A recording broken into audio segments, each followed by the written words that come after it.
Are you like most professionals who haven't received training to meet the mental health needs of older adults? Well, this podcast is for you. Welcome to the Psychology of Aging podcast. I'm Dr. Regina Kepp. I'm a geropsychologist and founder of the Center for Mental Health and Aging. I created this podcast to give you tools and insights to meet the mental health needs of older adults. This is after 20 years of working with older adults in some of the largest healthcare systems in the United States. Each week, I share evidence-based tools that you can use with your clients starting today. And if you find the resources here helpful, check out our online continuing education courses at mentalhealthandaging.com. All right, let's jump into today's episode. Welcome back. I'm so glad that you're here and that you're joining me for part 2 of trauma-informed care with older adults.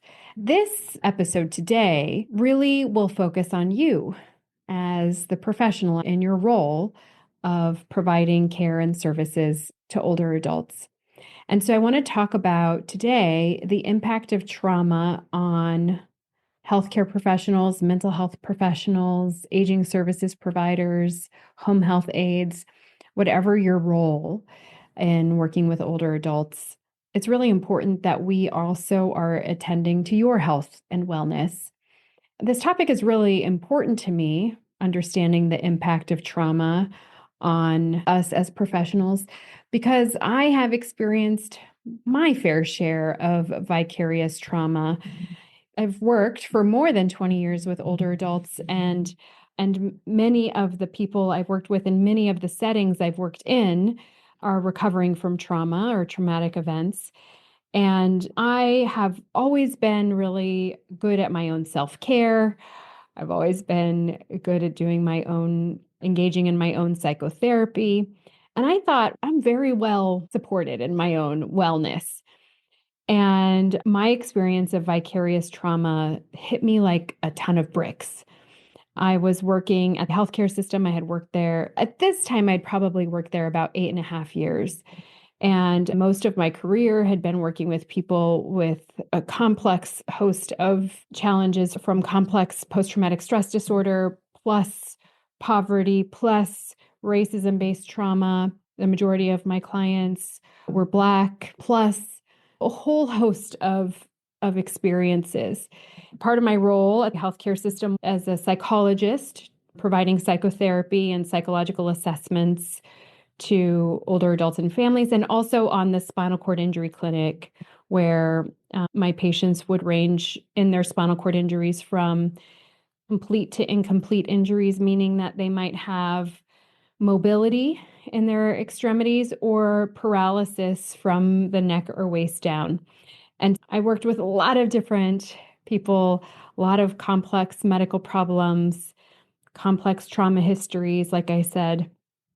And I always did very well managing. And I worked on a team, which was very helpful, which I strongly recommend anybody working in the health system or mental health system work on a team, because the emotional weight of carrying the stories and the healing journeys need to be supported by a team. So I was about 8.5 years into my tenure, and I remember the management changed at the hospital. It was starting to become much less patient-centered, much less staff-centered.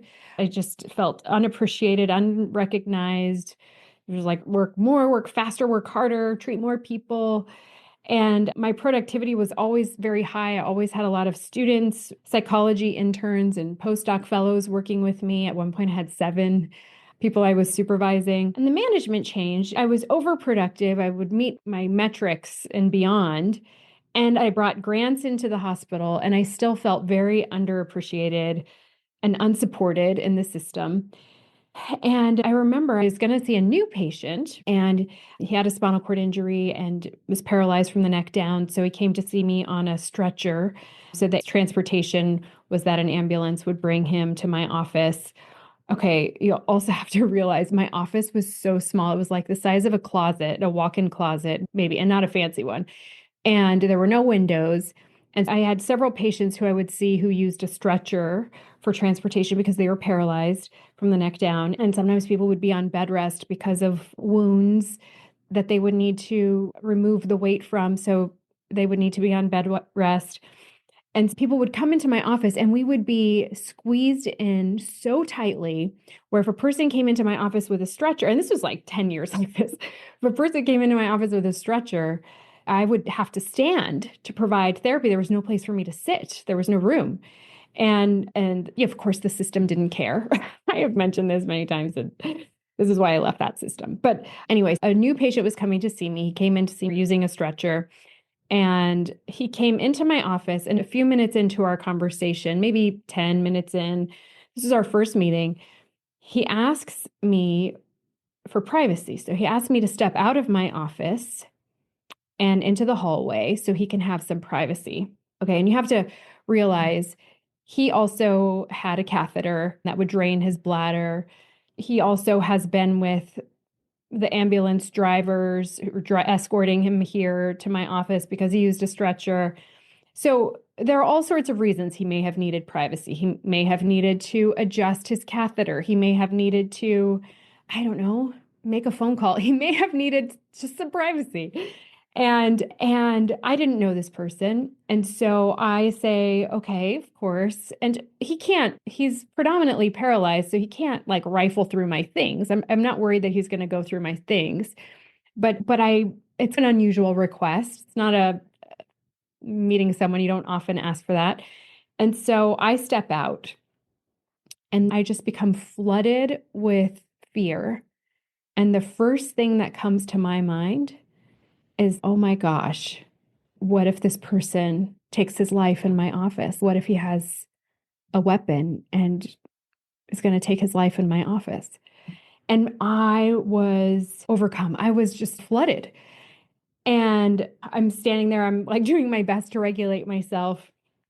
And I do, I regulate myself. And some time later, I knock and I go back in. He's fine. He didn't take his life. And we continued our initial session.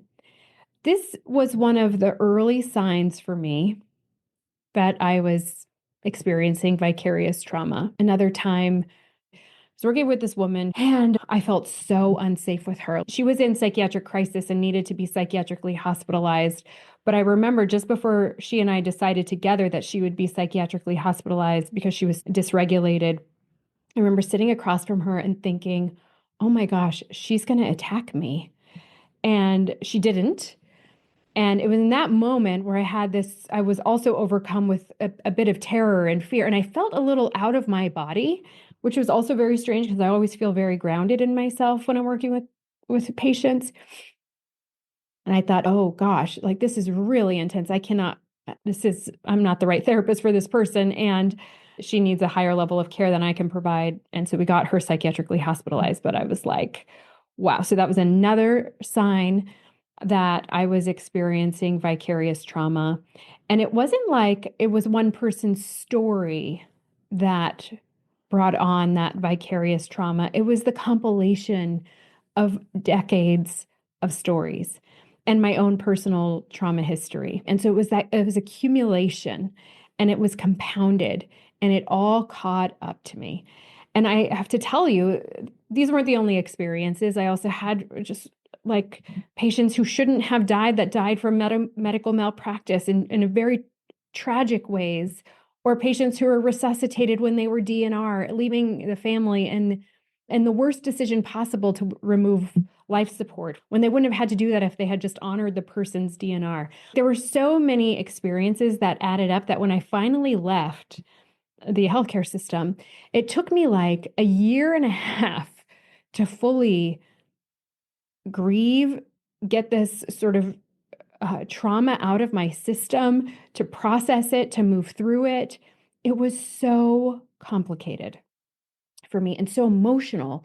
And also, I think another thing that made me vulnerable to vicarious traumas, I remember I'm a very relational psychotherapist. So I develop deep relationships with my clients.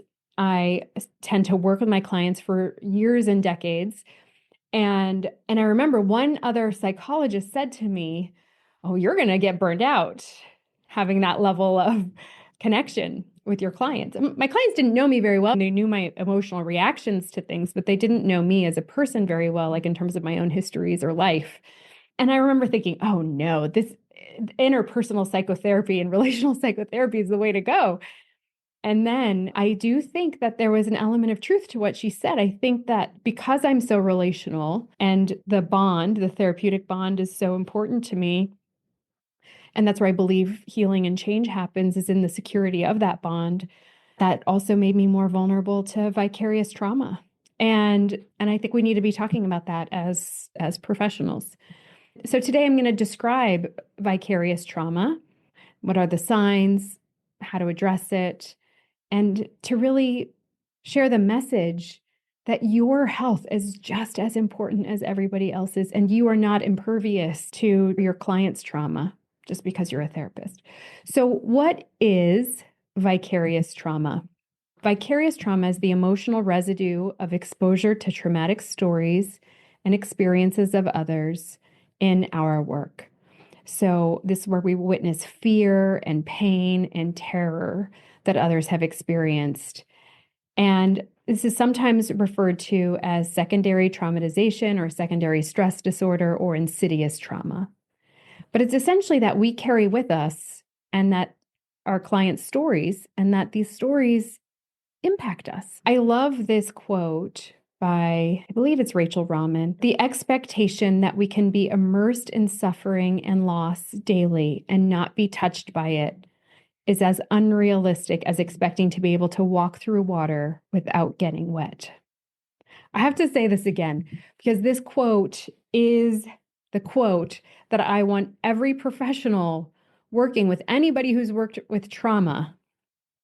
I want every professional who is working with anybody who's lived through trauma, which is everybody, especially in healthcare systems, on hospice, aging services providers, mental health providers, healthcare providers. The expectation that we can be immersed in suffering and loss daily and not be touched by it is as unrealistic as expecting to be able to walk through water without getting wet. We are going to get wet. We are going to have an accumulation of our clients' experiences, and this accumulation is going to impact us. So, what are the signs of vicarious trauma? So, I shared some of my signs earlier, but according to the Office for Victims of Crime in their Vicarious Trauma Toolkit, they identify difficulty managing emotions, feeling emotionally numb or shut down, fatigue, sleepiness, or difficulty falling asleep, physical problems like aches and pains, being easily distracted, a loss of sense of meaning in life, relationship problems, feeling vulnerable or worrying excessively about potential dangers in the world, increased irritability, destructive coping or addictive behaviors, lack of decreased participation in activities that you used to enjoy, avoiding work and interactions with clients, and a combination of symptoms that comprise a diagnosis of post-traumatic stress disorder. The manifestation of vicarious trauma can occur in a variety of ways, from excessive worrying if your client misses an appointment, delays in completing your patient charts or encounters or client encounters, overreacting to unexpected environmental noises. So my reaction to the person who wanted privacy was an overreaction, experiencing visual images of abuse-related injuries or traumatic injuries, like flashbacks or re-experiencing symptoms, or finding it difficult to watch movies or TV shows that evoke experiences that you might have in your workplace or of your client. So one way to identify secondary trauma or vicarious trauma is with a scale called the secondary trauma scale. And I'll link to this scale in the show notes. So say we have vicarious trauma or secondary trauma, or we're noticing symptoms. For us as individuals, it's really important that we monitor this and that we take care of ourselves. And so I had a very close friend who I worked with, and she and I were on the same team. I would talk with her about everything. And so I would share with her, I don't think I can work with this person. This is what I'm experiencing. I need help navigating what's an ethical way to transition the care. And that was a way of setting professional and personal boundaries around the care. It can be to take advantage of professional development opportunities if your system allows them, to engage in your own psychotherapy, which I did and do, and it still happened. One of the things that was really important that I don't see a lot in the literature is I had a lot of, I don't know if it was shame necessarily, but I had a lot of disbelief. This can't be happening to me. I've been working in this for so long. Like, how is this happening to me? And so I think maybe there was some shame in that I wasn't like quick to talk about it with other people. It was also, I like the term insidious because it it wasn't like, oh, this is vicarious trauma. Like I didn't put the pieces together all at once. I thought, oh, this is a problem with me. Or maybe this is a problem in my own attunement with the patient rather than, oh, this is vicarious trauma. So I had some challenges differentiating, oh, what's vicarious trauma versus what's my problem versus what is the patient projecting onto me that I'm experiencing. And so it was a messy process for a while. And so I think stating that it's a messy process and stating that it requires a lot of work to differentiate is really important. It may not be entirely clear that you're experiencing vicarious trauma. And so another thing that you can do is to practice self-compassion. And I really think also getting some critical distance from the work, like with those professional boundaries, is important. And maybe, depending on how severe it is, a leave of absence may be in order. It also can help in your own psychotherapy to explore your own experiences with trauma and how that might make you vulnerable to experiences in the workplace, hearing other stories. So, our own trauma histories can make us vulnerable to traumatic stress and vicarious trauma.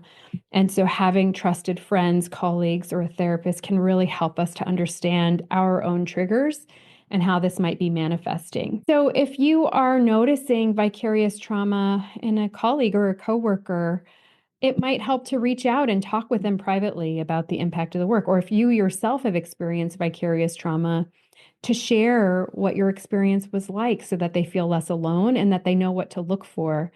Also, can help to encourage your colleague to establish consistent work to home transitions that create important boundaries outside of the workplace, encourage them to engage in their own self-care, support connections with friends and family if they're open to this. Also, this is requires a lot of finesse and sophistication and good timing. You don't want the person to feel put upon or berated or like they've done something wrong. And referring to organizational supports may be helpful, or encouraging them to discuss the experience with their supervisor could also be helpful as well. And really, this has to do with the culture of the system that you're working in. I think in the system I was working in, I wasn't getting much support when I was doing well. So I couldn't imagine that I would get much support if I wasn't doing well. And so I think you have to be considerate of the culture of the system that you're working in and how you're supporting your coworkers. If you're a supervisor, it might be helpful to discuss vicarious trauma as part of supervision. And again, if you yourself as a supervisor have experienced vicarious trauma, to share that experience and what helped you, what signs were prevalent for you, what kind of care did you get for yourself. Maybe also to consider flexible work schedules and recognize the need for and protect downtime or professional development so that there is some critical distance from the work. Create time and physical space for reflection through reading, writing, meditation, and so on. And to consider referral to therapeutic and professional assistance when appropriate. And if you're an administrator working in a system, it also is important that you're aware of vicarious trauma and what you can do organizationally to attend to it. So you can reduce any system causes of vicarious trauma and burnout, like level of workload, provide team-based care, which I mentioned early on, referral to employee assistance programs, maybe sabbaticals or professional education or community service, and even to consider providing a psychologist peer advocacy group, which maybe a specially trained therapist provides consultation to a group of clinicians who are working with clients who may have experienced high rates of trauma. And so those are some things that you can do for yourself, for a colleague, for a supervisee, for a system to help address vicarious trauma. And I think, again, the organizational culture is really critical. Is there psychological safety in the system itself? Is there a culture of care in the system that you are working in or managing? And if there's not, I might venture to say that if there are higher workloads and there's not a good system of care and support for staff, my guess is you'll also experience higher vicarious trauma and greater turnover. And so really attending to this is important. Like I mentioned, I will include resources in the show notes to that secondary trauma scale, so you can download it and use it if you think that's appropriate. And I think the take-home message here is that none of us are impervious to trauma, whether it's our own or our clients, and that it can come as a surprise, the symptoms that come with vicarious trauma, but to take them seriously and to take care of yourself.